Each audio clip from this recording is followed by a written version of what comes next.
This is Greg Aden with Aden Leadership, and you can tell I'm already smiling because I have one of my dear friends and, dare I say, hospitality industry icon, Mr. Phil Hugh, with us this morning, coming to you.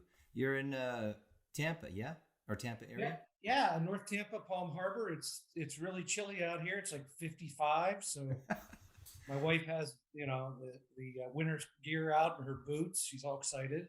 Yeah, we're gonna Yeah, get 32 inches in the mountains this weekend. yeah. I have realized I've been here too long. I went outside at 50 to take the pups out, and I'm like, wow, it's cold. I'm like, it must be like in the 30s. No. So, Well, anyways, I guess there's bigger problems.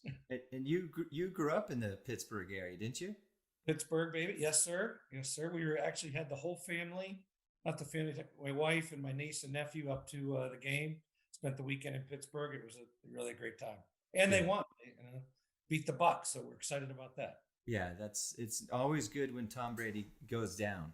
Um, Yes, he, especially because you want to love him because he's a different guy in Tampa than he was in New England, but you know, yeah, he's still tough, Tom Brady. tough, Eh, tough. let me start by saying thank you, Phil. In all seriousness, I really appreciate your time and our relationship. So let's go back a few years, and because if you pull up Phil Hugh on LinkedIn, ladies and gentlemen, you'll see what he's accomplished as a leader within franchise development teams. And I know Phil well enough to say this: that if there's ever been a man in our industry that values relationships more than Phil, I haven't met him. So I just want to get that out there, and a lot of respect for you, Phil. And when I met you, you had just left IHG. I believe you went from Sendent to Realogy to a few others. You can give us your background here. But where you were the last teen years was building an entire legacy for franchising with Red Roof. You left that, and then you went to Radisson and worked with Jim on that team. Tell us those last two moves. What was it like to be the guy in both of those situations, and tell us more importantly, what did you learn from those experiences, Phil? Oh, wow.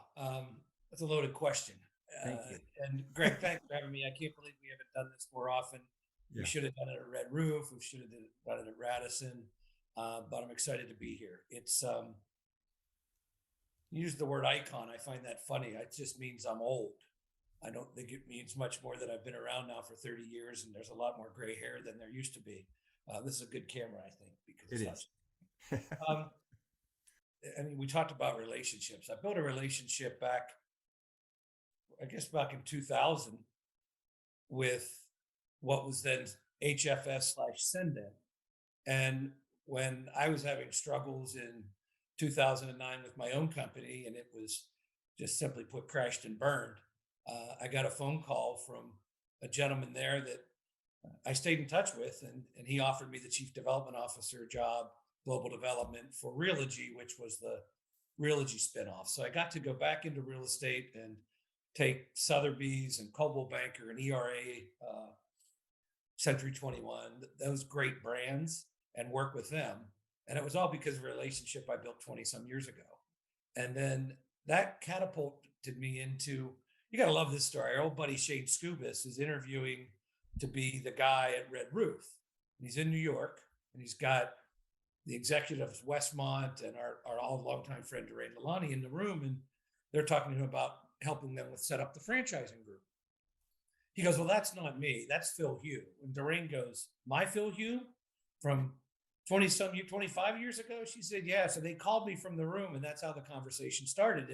And I said to myself, wow, to be able to go work with someone like Doreen that Yeah. I've known for, back when I was, trying to figure out how to sell a Holiday Inn Express in Texas or South Dakota, wherever, to be able to work alongside of her and to be part of the Mongalji family and their just phenomenal story from one hotel to one of the largest hotel companies in the world now was exciting. So we got to go in and work with just a really incredible organization there. And I learned there that you really need to take a deep look at the people that are there and realize how much they offer. Because when I got there, you're a little cynical, going, "Wow, we need to bring in a lot of new people."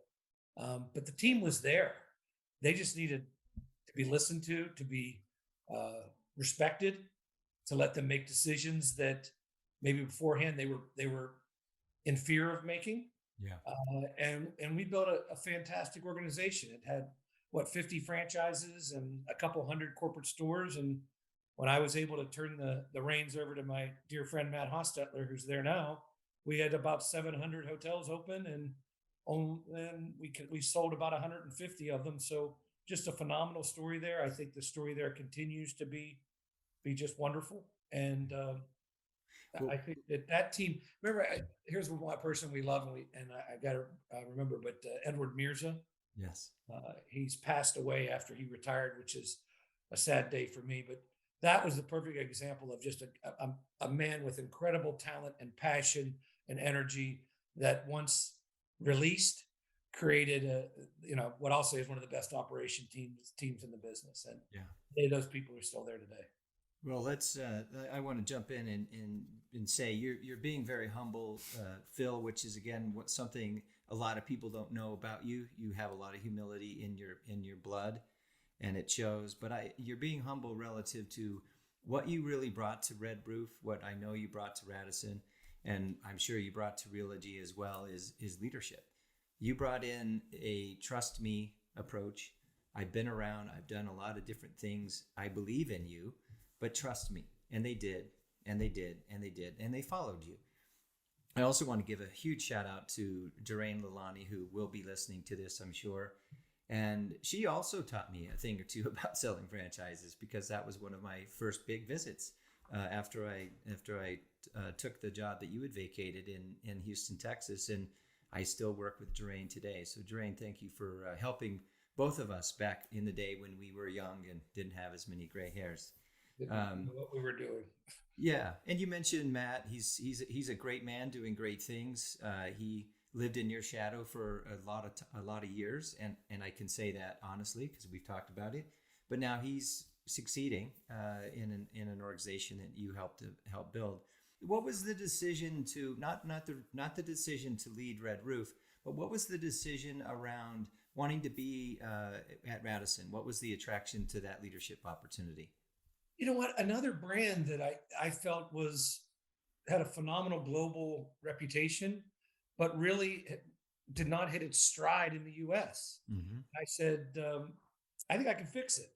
And when Jim Alderman was there, Jim and I go back 30 years as well. I mean, if you remember, he was at Bristol, Yep. running properties, Yeah. and I'm slinging franchises, trying to put Holiday Expresses across from Crown Plazas, and he didn't like it. So we got to know each other really well, and great respect for Jim. So I said, wow, I get to work with a guy that we've always talked about it. Yeah. So that was one reason. And when Jim and I spoke, I said, Jim, just keep me out of the corporate office and let me go build this organization. And frankly, he did. He was a man of his word. I attended what I needed to attend. And we broke every record in 2021 that Radisson ever had. Yeah. So it was exciting, and the team was passionate and energetic. And I don't want to say it crashed because that's not the right word. When the rumor started around the acquisition of the brand, no one knew who it was. There became instability and Sure. trust in the brand. And then with Jim's departure, 2022, this year's been really rough because couldn't talk about what we were doing. There was a lot going on behind the scenes, and you didn't want you avoided conventions and trade shows because you didn't want to lie to your friends, those trusted customers of yours for 20, 30 years. You just didn't want to look them in the eye knowing what you knew. So when it happened, I think it was great for the industry. I think it gives Radisson a huge financial benefit, a bigger database, and a choice their entry into upscale. So I think it's good. It's a smart acquisition. It's good for the people that stayed there, and it was good for me because they let me make a choice. So good. Well, a couple things come to mind. Is you have also had a lot of followers that believe in you, and they followed you from one organization to another, and the list is long, but it's a wonderful story. And that just shows what a human being you are, that people want to be around you. And the other thing that comes to mind, Phil, is you've put your thumbprint or your fingerprints on a lot of different organizations. And some would say, he's been here, then he was here, then he was here. Well, that's your journey. And now you've decided to join forces and build your own firm. So take as long as you wish. And when you're sitting down by your pool, you probably have one of your little friends with you right now, don't you?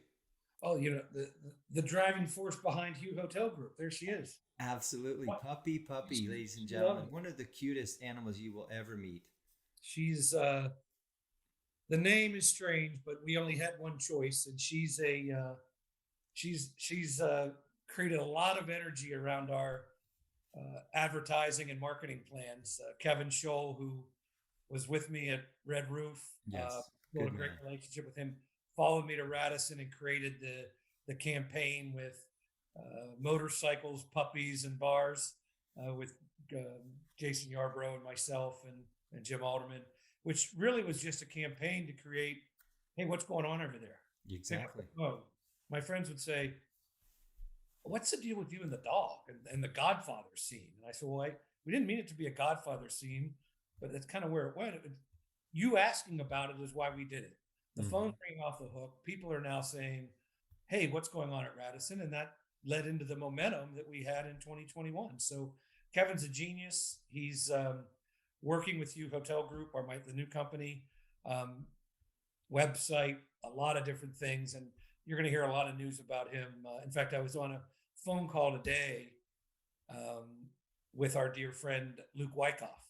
Yes. And Luke and I were chatting, and he is such a supporter of what I'm attempting to do. And I've watched him from social media and energy is one of his first companies that I actually used at Realogy, to Lukoff Consulting and really being a phenomenal guy. He got to move back to Michigan, so he's excited about that. He's engaged. Yes. And a wonderful person. And I look at that and go, he was a bigger cheerleader today than I was. So I got Kevin on the phone, and those two started collaborating. And I said, guys, I got to hang up because it's too much fun. And it is what they're going to come up with, I think is exciting, and just to create some energy. But, the real goal is to, when I elected to go back out on my own, was to say, look, how can we help all those people we built relationships with, either sell their hotel for them, help them negotiate maybe a challenging relationship with a vendor, help them reposition the company. And then out of the blue, as I'm thinking about doing this, Ignacio Edinburgh calls me, of Edinburgh Hospitality. And he says, Phil, everything you have, I don't. And everything you need, I have. And I'm like, okay, what's this pitch? And I've been working with him a couple years, and he's phenomenal at what he does: interior design, furniture manufacturing with where he owns the plant in Spain, and installation. He said, well, why don't you, partner with me in my company, become an owner. And we now have from A to Z taken care of. And funny enough, friends of ours are now using him. We just signed a renovation project at Chicago O'Hare, a large Hilton product, 600 rooms in Minneapolis. We're reinventing the last Club Med in Port St. Lucie. Nice.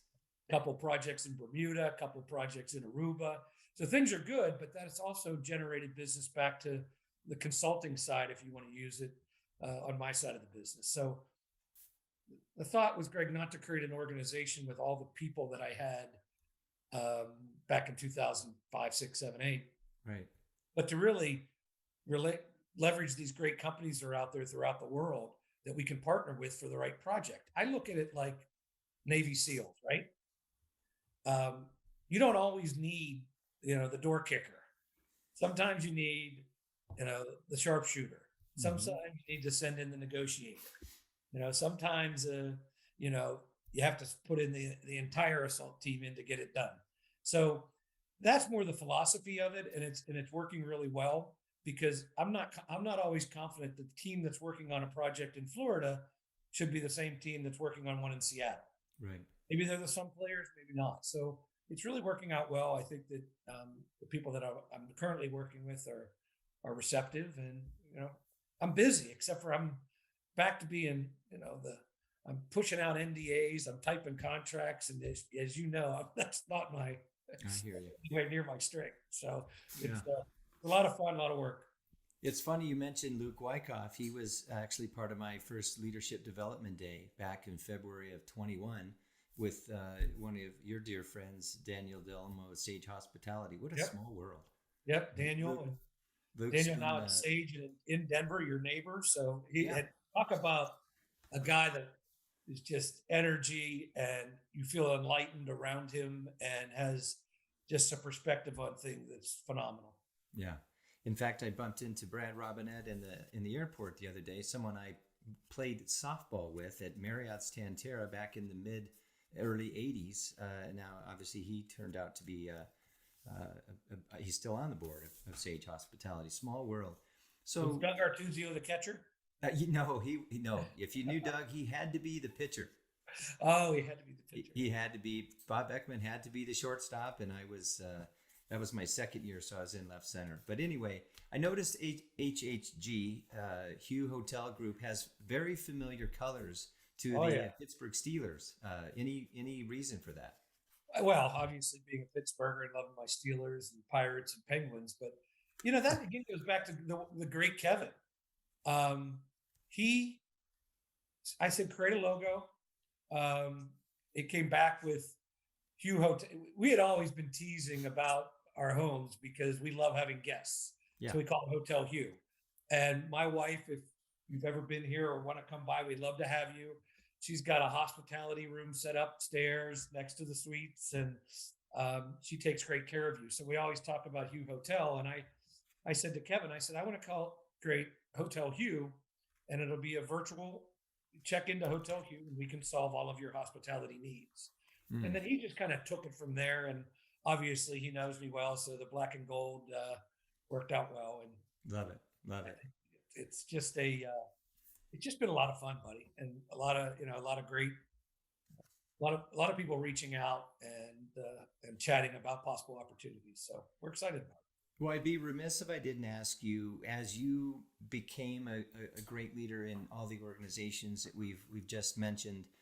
Tell us about some of the better leaders that you've been introduced, Phil, from perhaps they were a mentor, perhaps they were a guide, someone that you have great respect for. You've mentioned Edward Mirza, by the way, when you first asked me to do some work with your development team.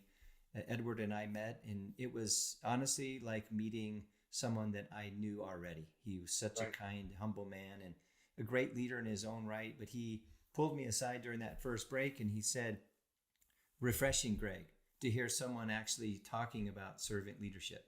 And that was our connection from the very beginning. But other than Edward, some of the other people you've already mentioned, who were some of the great leaders, whether they're in this industry that you and I both share many years with, who might that be? It's funny we've mentioned them. I learned a ton from Edward, and I'm going to pull this up because I'm looking at my LinkedIn for those of you that want to know. Mm-hmm. I only have one recommendation on my LinkedIn, and Edward wrote, I've worked and reported to Phil for 4 years. He is a man of great mind and a big heart. I was inspired by his coaching style and leadership skills. And he goes on, and go to my LinkedIn and read it. But I learned so much from Edward. He's been around the world. He's had a fabulous heart, and he was someone that I learned as much from him that he claims he learned from me. And when I read this, it's very humble. It gets to me. I also think that people like yourself, what you've done to transition yourself and your story, Durain. I'll go back to the guy two people that really changed me, and that's Jack Miller and Pamela Gilbert, who are now, I want to say with Four Seasons. I don't think that's right. It may be the Fairmont in Phoenix or Scottsdale. But they were the first people that really hired me into the resort business in Hilton Head. And yeah, they held me accountable.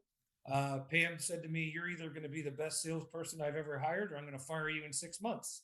Well, I made it. And it was because of her training and Jack's support. But that hotel created some great people. That's where I met Doug Artuzio, the great Eric Jacobs, who Yeah. was is still with Marriott. Yep. Kyle Lengauer, yeah, who was with Marriott. And I can go through the list, but that hotel. What was the gentleman's name? Shoot, we always kind of had this ego thing going on. He was with Crown Plaza, Miami area. Ended up with management companies after he left IHG. Big Italian personality. Well, you're either talking about Jack Miller, who I mentioned, or Brian Quinn. Brian Quinn, yeah. Brian and I, yeah, Brian, talk about personality. I had dinner with him last night with my wife. You're kidding. No, he lives 5 miles from here. We get together quite oftenly, and it was great for me because I didn't have to pick up the tab. It was like That's awesome. like Sinesta was entertaining me. I'm like, wow, this is different. Brian's phenomenal. If you remember, and this is kind of neat. Kind of neat. That's a Shane Scuba's quote. It is. I was able to work with you on your first day in franchising, right? I think I moved my desk to your house. Yes, you did. Brian Quinn replaced me at Holiday Inn when I went to Texas. So that's how we met. And we were in Fargo, North Dakota, is where we were training. And for another time, I'll tell you all those stories. Sure. Brian's great. And now he's Chief Development Officer at Sinesta and doing great things over there. And I'm going to go back to your last question because there's two names I didn't mention. John Osborne, who really taught me how to sell franchises a different way than what we were doing at Holiday Inn. And I've used that. And I think that's why I've been able to experience rapid growth in a lot of the companies I was in. And then Keith Pierce, who's now over at Snap. Keith has a phenomenal career, but he's always been there for me, giving me advice, coaching, and I value that relationship as well. And I'm sure there's 10 other people I missed, but it's those guys that have been out there that are in there fighting the battle every day to improve their brands, to help their franchisees, to attract new customers that have shown me the way. Yeah, you mentioned another word that's obviously very important to me, and it's coaching. And I read a lot about leadership development, leaders and good leaders, great leaders. But we both share a deep, deep love for sports. Obviously, you have your Steelers, I have my Cowboys. We'll see what's going to happen now when Dak's coming back.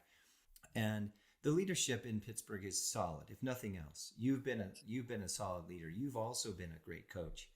Talk to us a little bit about why coaching in the business world, especially as a chief development officer or chief development anything.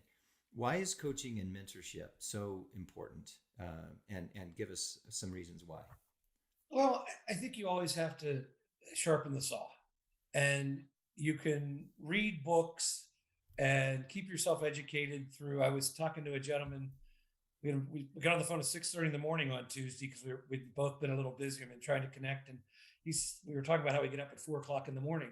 And I said, yeah. And I said, I kind of just go to work. He says, well, I use that time to go on to YouTube or somewhere and learn something and become smart. I go, wow, that's great. I'm going to take that up. I got to figure out what I'm going to do.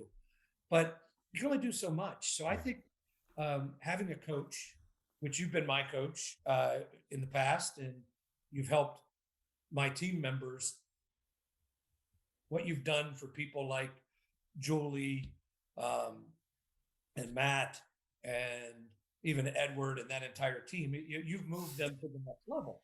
And you can't do that. And my coaching style only goes so far in a company till it starts like, okay, that's the same message. Because as you know, my message is pretty clear. Yeah. And to bring you in who knows me and can tell the story a different way, gets the people that were not getting it before to possibly understand and become better people, maybe better employees, more passionate about what they do. Amen. And I think that's why it's most important. And, it's about being there for your people. And the coaching I do for, maybe customer A versus customer B, or what I might do with, the salesperson versus the operations person is different because you have to really listen and Right. understand the individual and what motivates them to get results. Amen. And you have to, because you're good at it, Greg. You have to give them hard love too. I mean, Yep. I'm not, you're never going to know, you're never going to ask where you stand with me. Right. And I think that just gets the BS out of the way pretty quick. Well, there's two ends of the coaching spectrum, very similar to parenting, is you can hold them accountable or you can appease them. And somewhere in between is a good solid coach, good solid parent. And again, I brought up coaching from a leadership standpoint, not because that's what I do now. And reinventing myself at an older age was risky.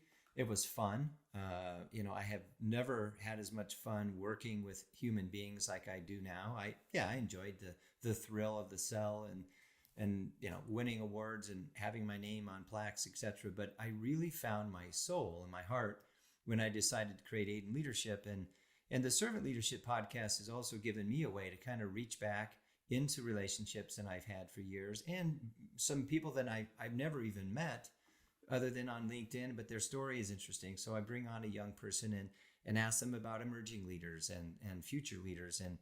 But it really isn't just about leadership. It's always about the individual. And I know the listeners are enjoying not only hearing their own name, but hearing what it could be like if they have a history and they really honor the relationships that they've developed. And I'll ask you this last final question: is if what would you tell the 25 or 28-year-old version of yourself?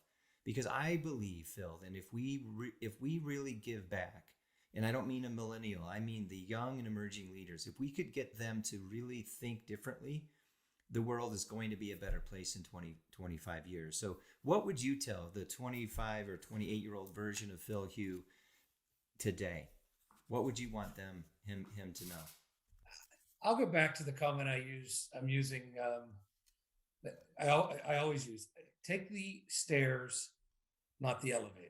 Mm, Not going to get to the top, or where, and you have to define what the top is. Not everybody wants to be the president, CEO. right. To get where you need to go, you need to take the stairs. And on each step you take, learn something, build a relationship, and become a stronger human being. And I Beautiful. think that doing that, that's what I always think someone told me that. I hope I didn't make it up, but I believe someone told me that when I was about 23 years old. And I believe it was in Hilton Head, and they had these stairs. And every time I'd walk to the elevators, I'd look over at those stairs and I go up the stairs instead. And it always kind of reminded me, like, how do I become better and better? And, one thing I've always told myself to do is learn a second language, right? I took French in like high school and college, but boy, I didn't really believe in it. And now with my partner Ignacio, I'm getting immersed in Spanish. So that's sort of my new thing. I think that's going to be my 4 a.m. study classes, is trying to improve that level, because we're doing a lot of work throughout CALA, the Caribbean, and Latin America. So I think it'll just help me build Absolutely. relationships with those people. But Well, take it'll the show you stairs. care. It'll show you care enough about them to at least learn where they're coming from. Again, that humility piece. And Phil Hugh, appreciate your time this morning. Phil Um, Hugh, the owner, president, founder of the Hugh Hotel Group, based right there in Tampa Bay. Thank you so much. And I'm going to just repeat what you said, because it's also a healthy reminder, healthy for your heart to take the stairs versus the elevator. And again, if you work on the 55th floor, again, let, let's be understanding what you're saying, but take the stairs, not the elevator. Learn something every step of the way. And again, a lot of respect for you, Mr. Hugh. And tell Bridget I said hello, give her a hug. I will. And I will. and I would love for you to meet Tammy someday. So we're gonna take you up on the Hugh Hotel suite there someday. Well, what's nice is we have 4 golf courses right out the back door. So Yeah. it's the benefit of living in a resort. So we're excited to be here. And Greg, again, what you've done is phenomenal. I appreciate the time, and I'm embarrassed that we haven't done this prior to now. Well, mention my name when you hear someone that needs something to do with leadership, and I'll remind my audience again. Thursday, February 9th will be part 3 of our leadership development series. It'll be live here in Golden, Colorado, just west of us here in Denver, and it will be broadcast as always around the world. So, Phil, who knows? Maybe we can have you in Denver as one of our speakers at some point. But until then, great to see you. Good luck. Have a fantastic weekend. Good luck to the Steelers on Sunday. And God bless you, man, my friend. Consider it done. I'll see you there. And thank you, Greg. Take care, All buddy. right, buddy. Take care.